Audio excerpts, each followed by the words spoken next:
जय सिया राम, जय सीताराम, जय हिंद, जय भारत। आज मैं आप लोगों को विज्ञान त्रैमासिक परीक्षा का विज्ञान का मतलब गेस्ट पेपर बनाने जा रहा हूं। और मेरा ये विश्वास है कि इंग्लिश का पेपर देखोगे तो उसमें क्वेश्चन मैंने ज्यादा बनाया नहीं था, फिर भी बहुत अच्छा पेपर आया है गेस्ट पेपर। और मैथ आप लोग छोड़िएगा नहीं, जो जो मैंने बताया है। और विज्ञान भी बढ़िया, भगवान का नाम लेके आप देखिएगा।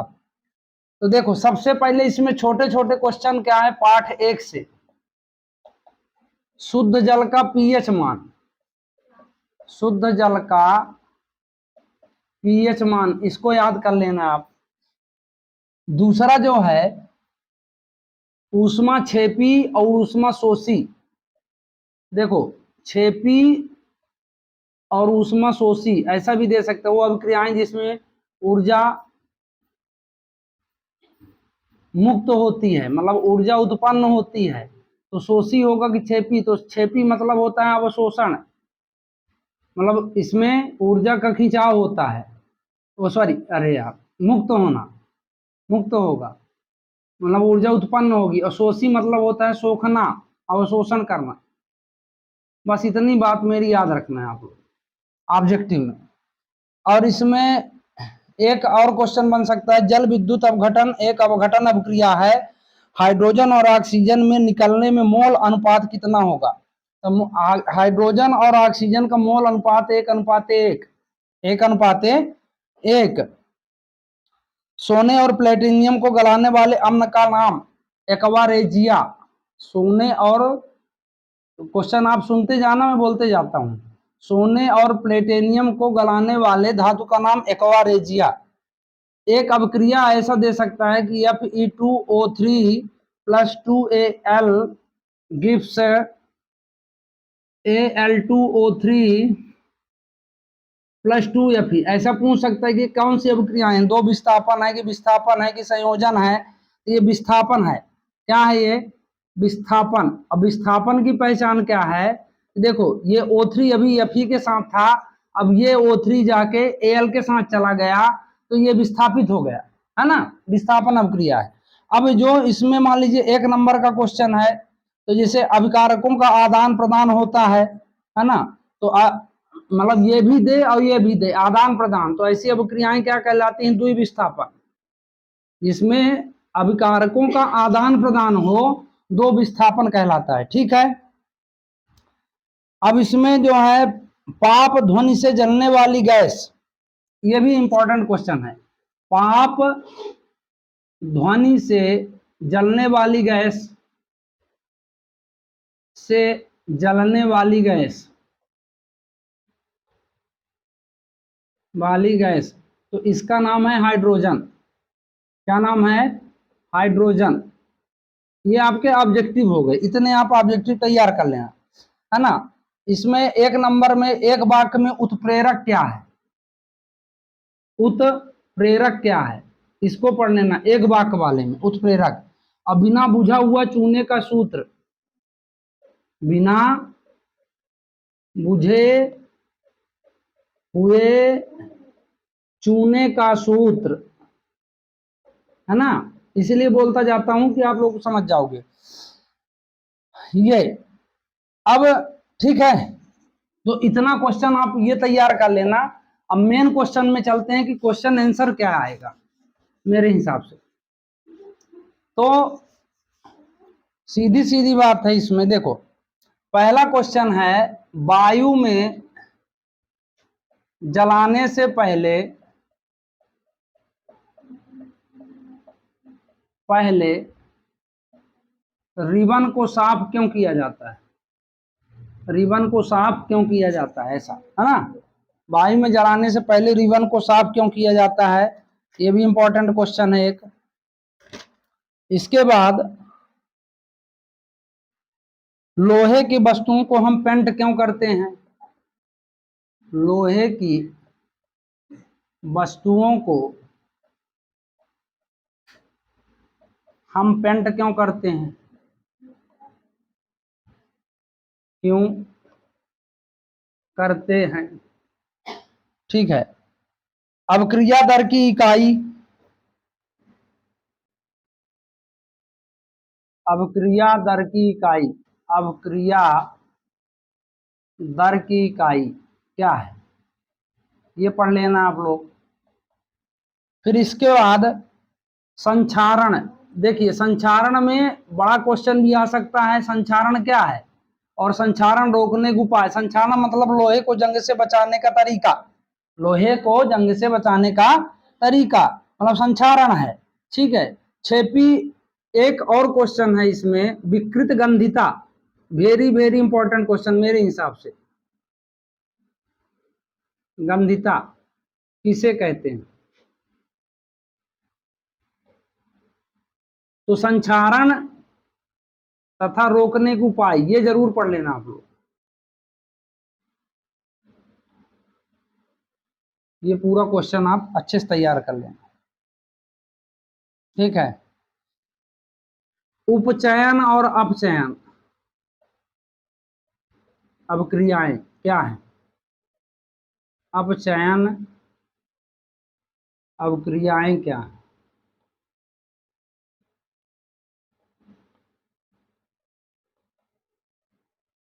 ठीक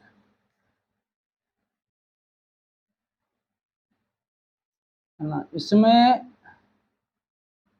एक क्वेश्चन और बन सकता है लास्ट, संयोजन और वियोजन। संयोजन मतलब जुड़ना एवं वियोजन, वियोजन मतलब होता है टूटना, जब कोई पदार्थ टूट कर एक या अधिक से मतलब अणु या परमाणु में विघटित हो जाता है ना, छोटे छोटे उत्पादों में, वियोजन अवक्रिया। आप मात्र एक पार्ट में इतना पढ़ना है, 7 क्वेश्चन। अब इसके आगे इसी वियोजन को अपघटन नाम से भी जानते हैं, अपघटन, ठीक है। ऊष्मा क्षेपी, ऊष्मा शोषी, वो बता दिया हूं, उसको जरूर एक बार आप लोग पढ़ लेना। दूसरा क्वेश्चन दूसरे पार्ट में चलते हैं, पाठ 2,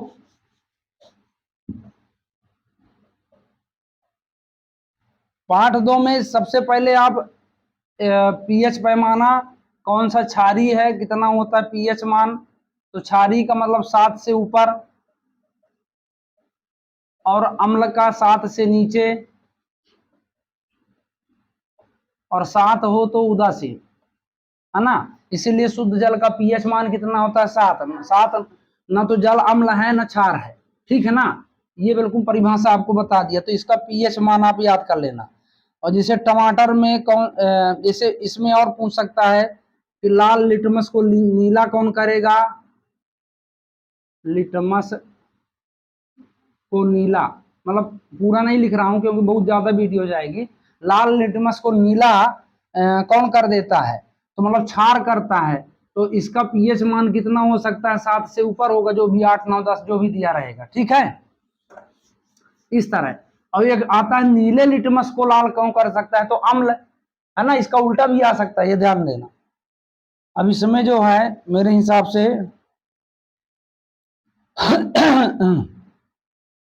जिसे मान लो संतरा,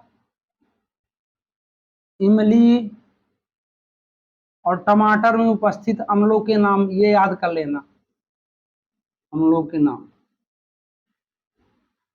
ये एक नंबर में आ सकते हैं, ठीक है। अब इसमें सूत्र जो है, विरंजक चूर्ण,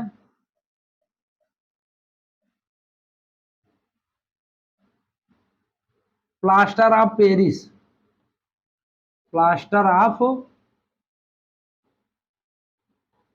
पेरिस, इसके सूत्र दोनों जरूर याद कर लेना आप लोग, विरंजक चूर्ण और प्लास्टर ऑफ पेरिस का, ठीक है। क्वेश्चन में अब चलते हैं। पहला क्वेश्चन आपको बन सकता है, जिप्सम क्या है, जिप्सम क्या है। आप लोग दूसरा नंबर, धावन सोडा, धावन सोडा क्या है, इसका उपयोग ये जरूर याद कर लेना आप लोग। तीसरा नंबर आप प्लास्टर ऑफ पेरिस, मैंने बताया ना, इस सवाल का सबसे इंपॉर्टेंट क्वेश्चन है, प्लास्टर ऑफ पेरिस का सूत्र, उपयोग, है ना, आप सब रटे रहना इसका सूत्र उपयोग। फिर एक क्वेश्चन बन सकता है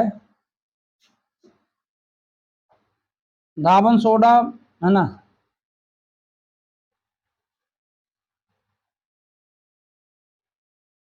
ठीक है। अब इसके बाद एक क्वेश्चन और है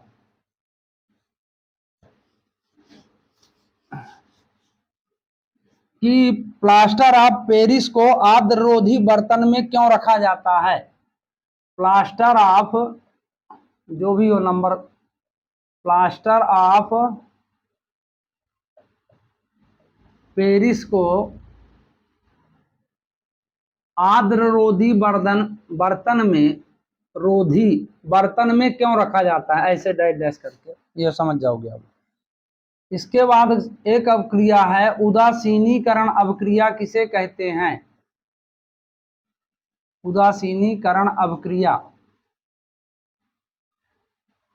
विथ एग्जाम्पल आप इसको पढ़ लेना, उदाहरण दीजिए। इसके बाद अम्ल और क्षार में अंतर, वेरी इंपॉर्टेंट।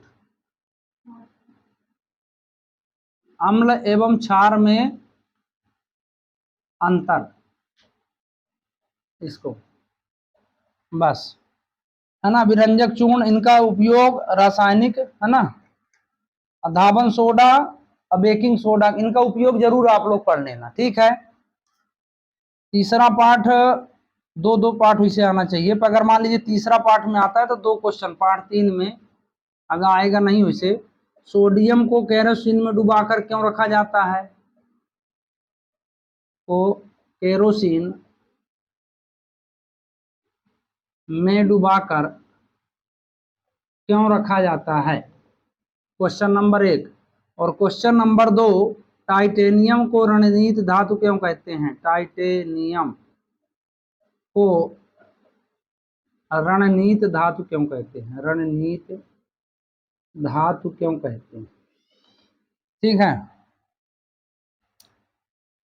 फिर इसके बाद तीसरा नंबर, सक्रियता श्रेणी।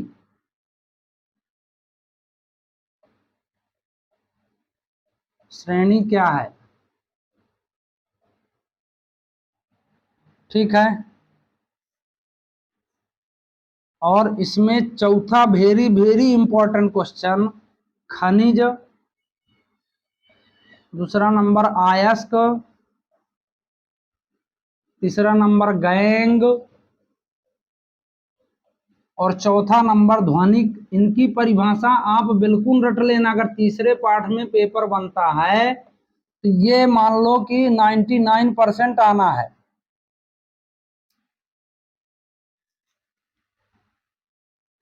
ठीक है। धातु और अधातु में अंतर, बस इसमें 5 क्वेश्चन आपको पढ़ना है। धातु और अधातु में अंतर,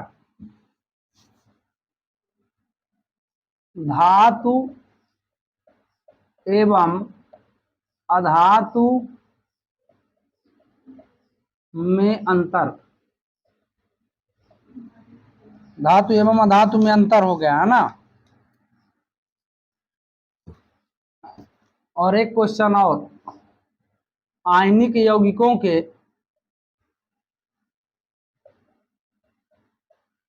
इसको भी 95% मान लो आप, यौगिकों के गलनांक उच्च होते हैं क्यों।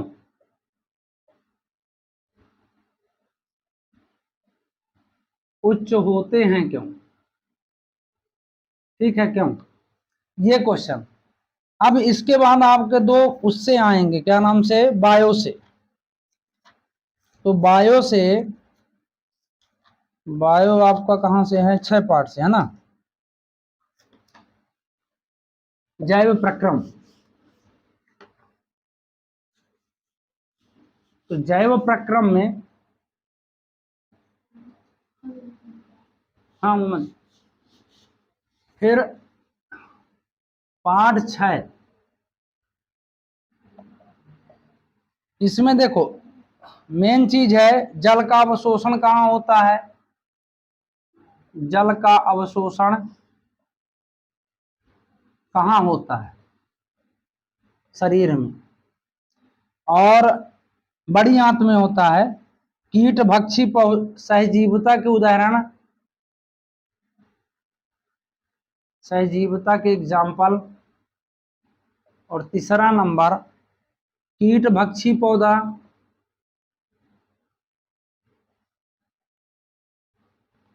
है ना। तो सहजीवता का उदाहरण लाइकेन, कीट भक्षी यूट्रिकुलेरिया, क्यूलेरिया, है ना। और चौथा, प्रकाश संश्लेषण पौधे, प्रकाश संश्लेषण मतलब की क्रिया पौधे के किस भाग में होती है? पौधे के किस भाग में होती है? किस भाग में होती है? प्रकाश संश्लेषण की क्रिया बीच में छोड़ दिया हूं। प्रकाश संश्लेषण क्रिया पौधे के किस भाग में होती है? तो पत्ती में होती है। किसमें? पत्ती में। और श्वसन के दौरान कितनी ऊर्जा उत्पन्न होती है? तो 38 एटीपी।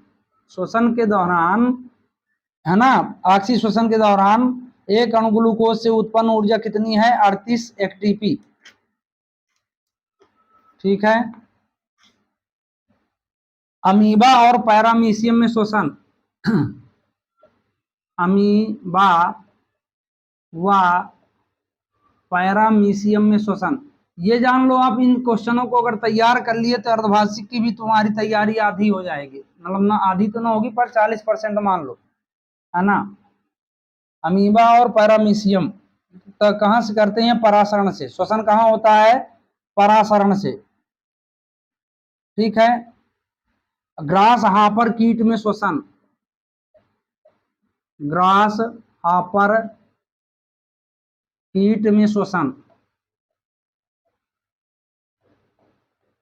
ये एक एक नंबर वाले हैं, इनको एक एक नजर देखोगे आप सब हो जाएगा। पादप में जाइलम का कार्य, मतलब 8वां नंबर, पादप में जाइलम का क्या कार्य है? पादप में जाइलम किसके लिए उत्तरदायी है? ऐसा भी पूछ सकता है। जाइलम के कार्य या जाइलम किसके लिए उत्तरदायी है? तो जल के वाहन के लिए। ठीक है। अब इसमें क्वेश्चन में चलते हैं। टिड्डे में भोजन कहाँ पीसा जाता है? ये भी क्वेश्चन बहुत, है ना। तो टिड्डे में भोजन गीजार्ड में पीसा जाता है। कहाँ? गीजार्ड। टिड्डे में भोजन गीजार्ड में पीसा जाता है।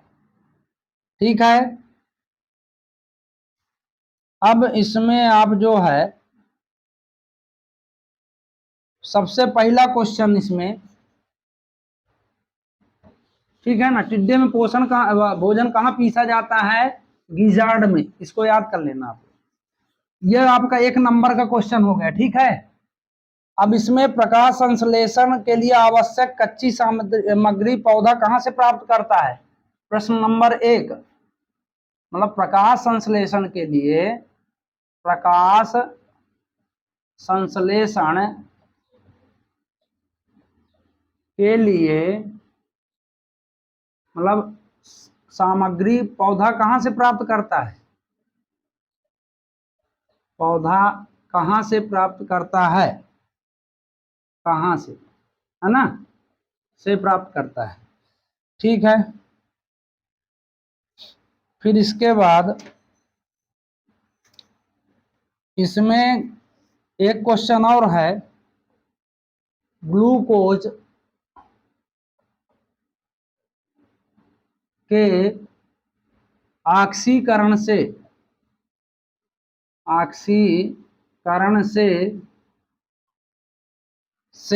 भिन्न जीवों में ऊर्जा प्राप्त करने का पथ, भिन्न जीवों में ऊर्जा प्राप्त करने का पथ। ठीक, ये क्वेश्चन, ग्लूकोज के ऑक्सीकरण में भिन्न भिन्न ऊर्जा में, है ना। ऑक्सी और अनाक्सी श्वसन में अंतर, very very important question. Oxy श्वसन तथा अनाक्सी श्वसन, इसी को बोलते हैं वायवी एवं अवायवी में अंतर। वेरी वेरी इंपॉर्टेंट क्वेश्चन है, मान लो आप। और उत्सर्जन तंत्र का नामांकित चित्र, ये आप सीख लेना, चित्र भी आएंगे। उत्सर्जन तंत्र का नामांकित चित्र,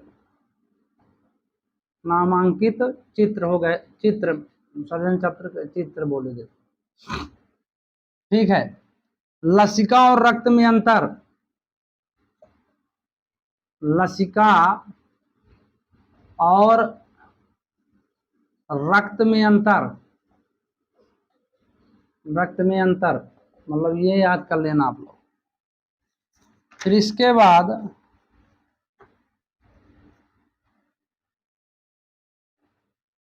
धमनी और शिरा में अंतर, धमनी और शिरा में अंतर,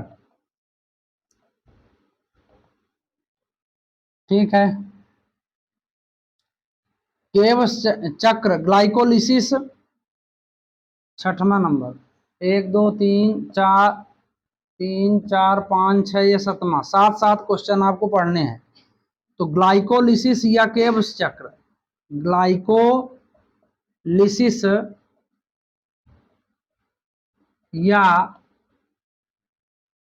क्रेब्स चक्र, ये जरूर पढ़ लेना आप, बस इसके बाद काम खत्म, है ना। और रक्त के कार्य, एक और क्वेश्चन, रक्त के कार्य,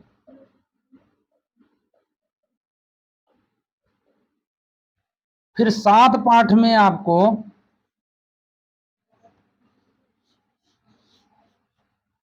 मतलब इतना कोई बड़ी बात नहीं है, आप लोगों के पास अभी बहुत टाइम है, अभी संस्कृत का, संस्कृत के बाद होगा वो। देखो न्यूरॉन, ये पार्ट 7 का है ना, न्यूरॉन, ऑक्सीजन, ऑक्सीजन और वृद्धिरोधक हार्मोन, रोधक हार्मोन, मैं बताता हूं इनका क्या करना है, और कीटों को आकर्षित करने वाला हार्मोन, ये मतलब 100% मान सकते हो कि इसमें से कोई ना कोई आएगा। आकर्षित करने वाला हार्मोन,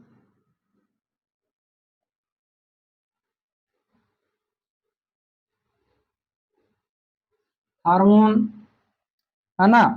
तो ये आप जरूर पढ़ लेना इनका, मतलब ये कहाँ, मतलब न्यूरॉन कहाँ पाया जाता है, तो न्यूरॉन जो है तंत्रिका तंत्र की इकाई है। न्यूरॉन क्या है, तंत्रिका तंत्र की इकाई है। और ये ऑक्सीजन क्या है, पौधों के वृद्धि के लिए होता है, पौधों की वृद्धि के लिए। अब वृद्धिरोधक हार्मोन, तो वृद्धिरोधक हार्मोन में ना एब्सलिक अम्ल होता है। कीटों को आकर्षित करने वाला हार्मोन फेरोमोन, ये आप जरूर पढ़ लेना। और ये एक क्वेश्चन और बन सकता है, दो तंत्रिका कोशिका के मध्य खाली स्थान को सिनेप्स कहते हैं। तंत्रिका कोशिका के मध्य खाली स्थान को सिनेप्स कहते हैं, बिल्कुल पढ़ लेना एक नंबर के लिए। सिनेप्स क्या है, ऐसा भी आ सकता है, सिनेप्स, ठीक है।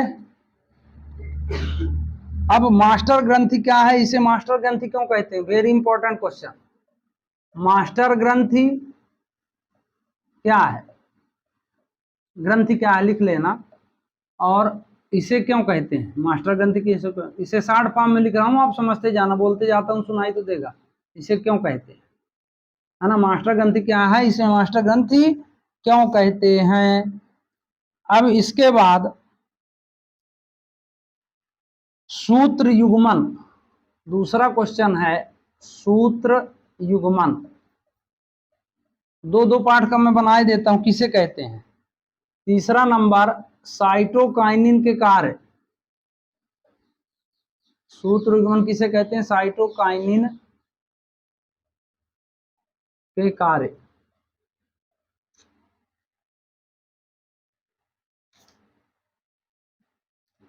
तंत्रिका कोशिका का नामांकित चित्र, वेरी वेरी इंपॉर्टेंट क्वेश्चन।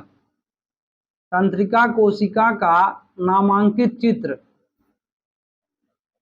नामांकित चित्र बनाना है, ये बहुत इंपॉर्टेंट क्वेश्चन है, ठीक है। फिर इसके बाद होगा इसमें एक और प्रतिवर्ती क्रिया, 5 क्वेश्चन आप लोग पढ़ लोगे काम हो जाएगा। प्रतिवर्ती क्रिया विधि, प्रतिवर्ती क्रिया विधि, प्रतिवर्ती क्रिया किसे कहते हैं, ऐसा भी आ सकता है। ठीक है, अब फिजिक्स में 2 पार्ट जो है,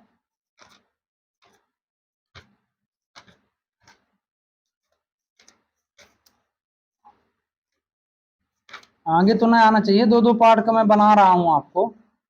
और फिजिक्स में चलते हैं तो फिजिक्स में हाँ, ये यहाँ से प्रकाश का परावर्तन और अपवर्तन है ना।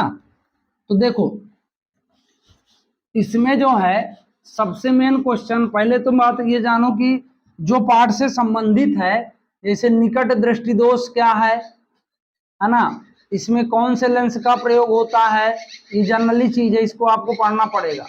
दूर दृष्टि दोष, दृष्टि दोष, दोष, निकट दृष्टि दोष है। ठीक है, इनमें दोनों स्वस्थ मनुष्य के लिए न्यूनतम स्पष्ट न्यूनतम दूरी, मतलब कितने स्वस्थ, जिसकी आंखें स्वस्थ होती हैं उसकी न्यूनतम दूरी कितनी, मतलब स्पष्ट देख सकता है तो 25 सेंटीमीटर।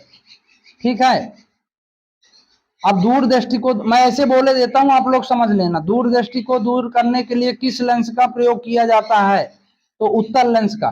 दूरदृष्टि में उत्तल लेंस लगेगा, जब इसमें उत्तल लगेगा तो इसमें 100% अवतल लगेगा कि नहीं लगेगा।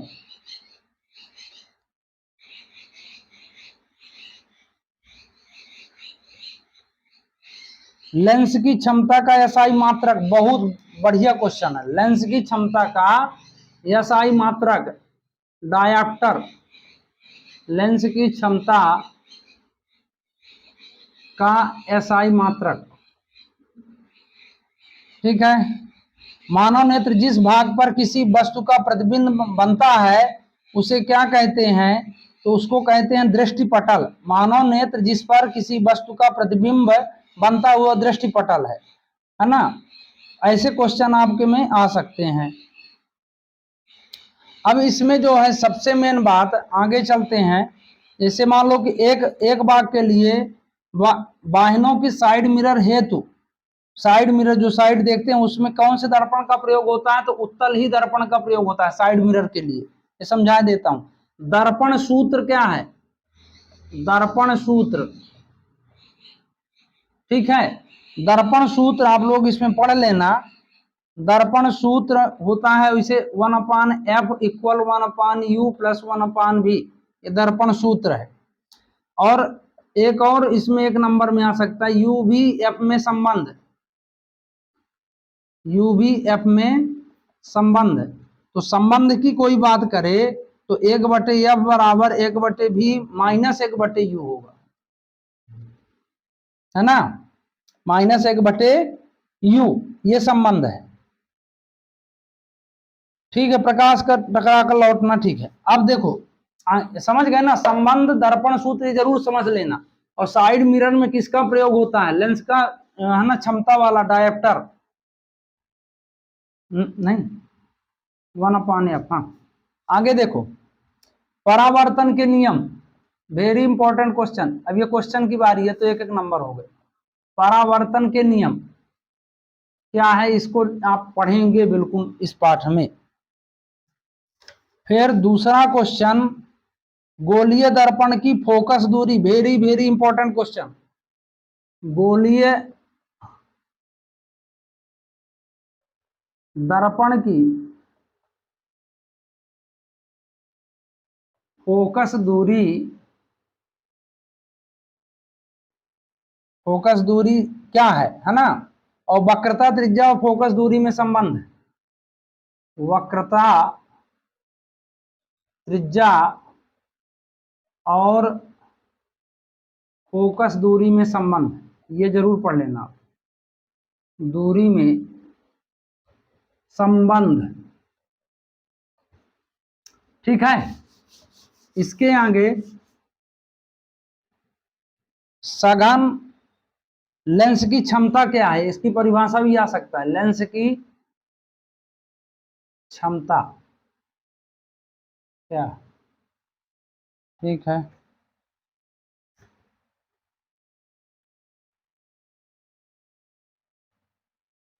एक क्वेश्चन और है, अभिसारी और अपसारी लेंस। अभिसारी और अपसारी लेंस, लेंस क्या है, किसे कहते हैं? ठीक।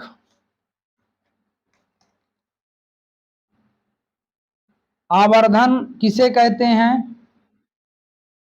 आवर्धन किसे कहते हैं?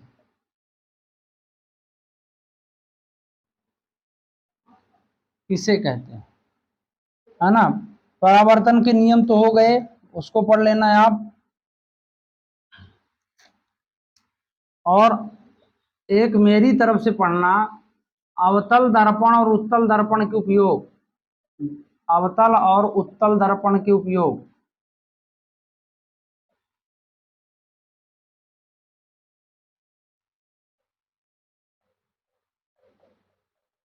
6 हो गए।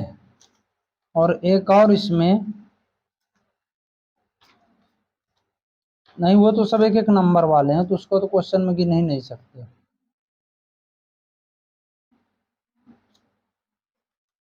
हो गया, इसका इतना है बस।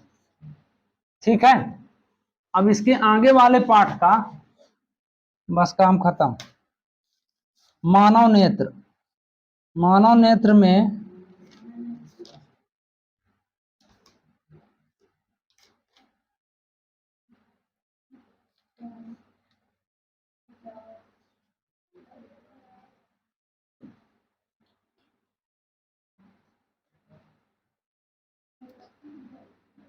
मिश्र वर्णों के नाम। मिश्र, नहीं यार ये क्या आ गया, ये तो विज्ञान आ रहा है। हाँ, नहीं नहीं सही।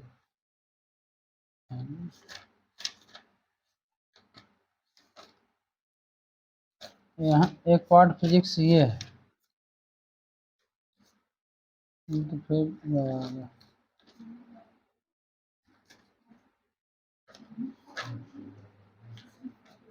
हाँ, मिश्र वर्णों के नाम लिख लो।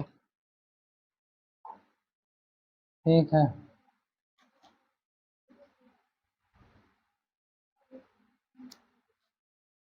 इसमें स्वच्छ आकाश नीला दिखाई देता है क्यों?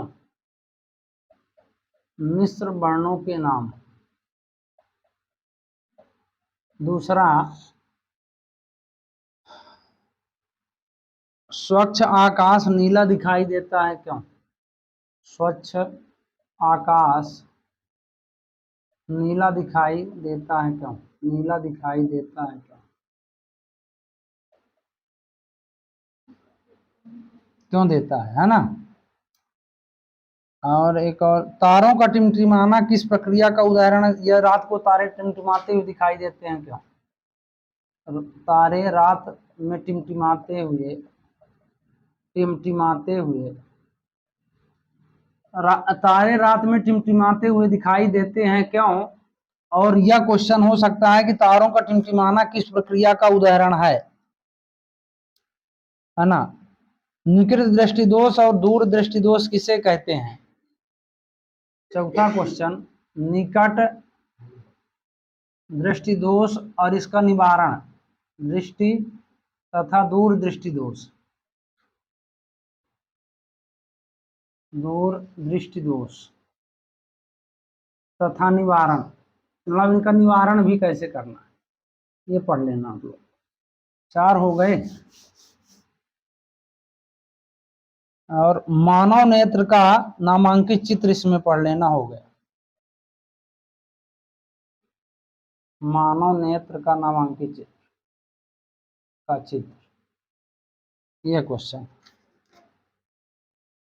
और एक और हो सकता है कि एक क्वेश्चन और, छठवां, वर्ण प्रिज्म के श्वेत प्रकाश किरण के विक्षेपण को चित्र द्वारा समझाइए तथा पर्दे पर प्राप्त होने वाले विभिन्न रंगों की किरणों की स्थिति, जो नहीं बैजानी नाला हापा नीला क्या, अरे भाई है उसका वो ट्रिक याद करने का। तो प्रिज्म से श्वेत प्रकाश किरण के विक्षेपण को, प्रकाश किरण के विक्षेपण को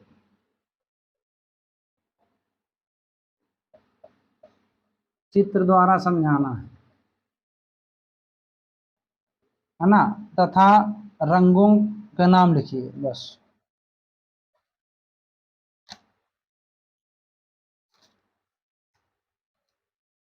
ठीक है ना। तो 2 पार्ट मैंने फिजिक्स का बना दिया, 2 पार्ट मैंने केमिस्ट्री का बना दिया, है ना, और 2 पार्ट उसका। तो इतने में मेरे हिसाब से आना चाहिए। विद्युत उद्युत 3 पार्ट का नहीं लेगा। ठीक है, तो इसको आप अच्छे से पढ़ लेना, और मैं आशा करता हूं कि ये वीडियो आपको पसंद आई होगी, आएगी। तो चैनल को लाइक सब्सक्राइब शेयर जरूर करिए, है ना, और मैथ की तो बिल्कुल आप वीडियो जरूर देखिएगा। जय हिंद, जय भारत।